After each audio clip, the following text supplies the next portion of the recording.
Korea. Posibleng umabot hanggang mahigit 180 billion pesos ang nawala dahil sa those flood control projects mula 2023 hanggang 2025. Pag-amin niyan mismo ni Finance Secretary Ralph Recto nang humarap ang DBCC o Development Budget Coordination Committee sa Senado.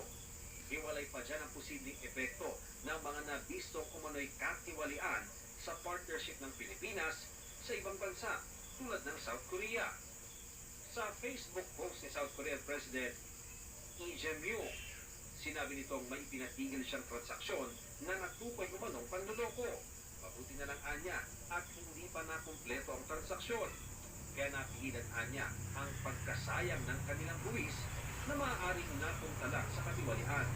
Kasama sa post ang link sa isang report na Hankire tungkol sa 2023 request ng Pilipinas para umutang mula sa Economic Development Cooperation Fund o EDCF ng South Korea.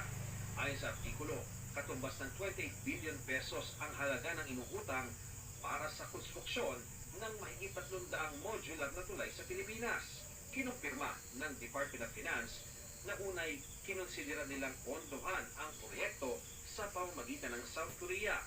Pero noong nakaraang taon pa umano nagdesisyon ang Department of Agrarian Reform na may proyekto niyan na huwag itong ituloy.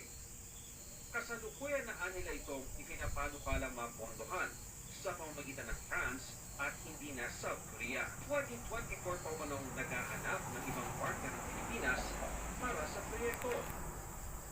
Ano man, nakakahiya ito ayon sa pinuno ng Senate Finance Committee na Senador Win Gatchalian. Lalo na itong proyekto inuutang din sa South Korea. Nakakahiya yan sa atin dahil isa sa mga nagbibigay sa atin ng mga ODE loans, pagpapagawa natin ng kalye, mga tren, ay Korea.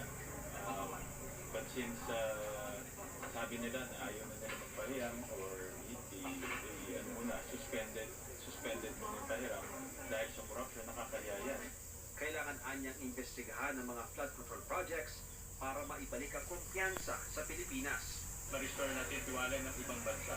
Dahil hindi sila magpapahiram sa atin. Kung alam nila magpapahiram lang sa casino o sa tiwaling opisyal.